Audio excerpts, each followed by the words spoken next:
Moving on, I think it was either Gandhi or Kanye who said 18 years, and on her 18th birthday he found out it wasn't his. Either way, suspicious fathers and baby daddies are reportedly flocking to online paternity tests to make sure their child really is theirs. It should be one of the happiest moments of your life. But for some, when a child is born, so too is a world of suspicion. Once you find out the results, that has its own consequences. In News Out today, Aussie blokes are flocking to online paternity tests to ensure their new bundle of joy really is theirs. All that's needed is a simple swab from the child's mouth, and the results can be delivered without the mother ever knowing. Genetic Technologies claims to do around 10,000 paternity tests a year, and of those tested, incredibly between 30 and 40% find out they are not the biological father of their child. There's no doubt that it's an incredibly upsetting event when people find out that they're not the father and they thought they were the father. It's deeply traumatic. So why are secret online paternity tests on the rise? And what are the implications for mum, dad and child?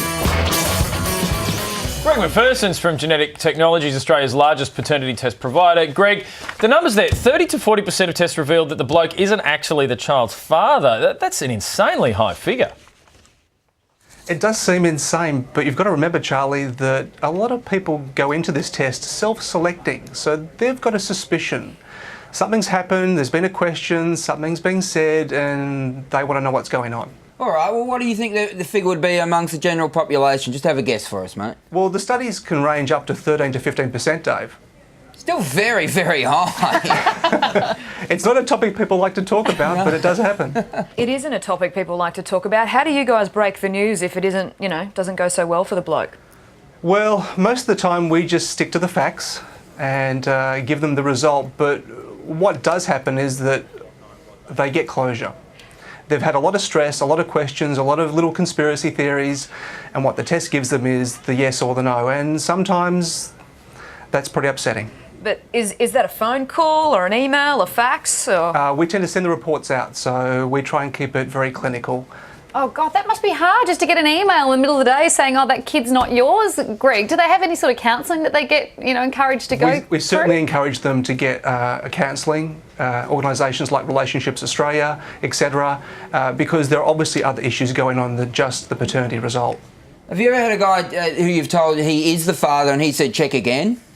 Yes. Often we get told to check again and they're asking for the answer they're not going to get. Do you ever feel like you're in the middle of an episode of Jerry Springer? It sometimes happens. We certainly get a lot of upset people when they ring in. Something's happened. A lot of the guys will ring in and say, I'm really ticked off. And our customer service team tend to take the calls, and often the first time the guy has talked about this issue is with us. We're having some fun about this now, but it must be hard for the dad, but it also must be hard for the child. What kind of impact do you think it has on the kid?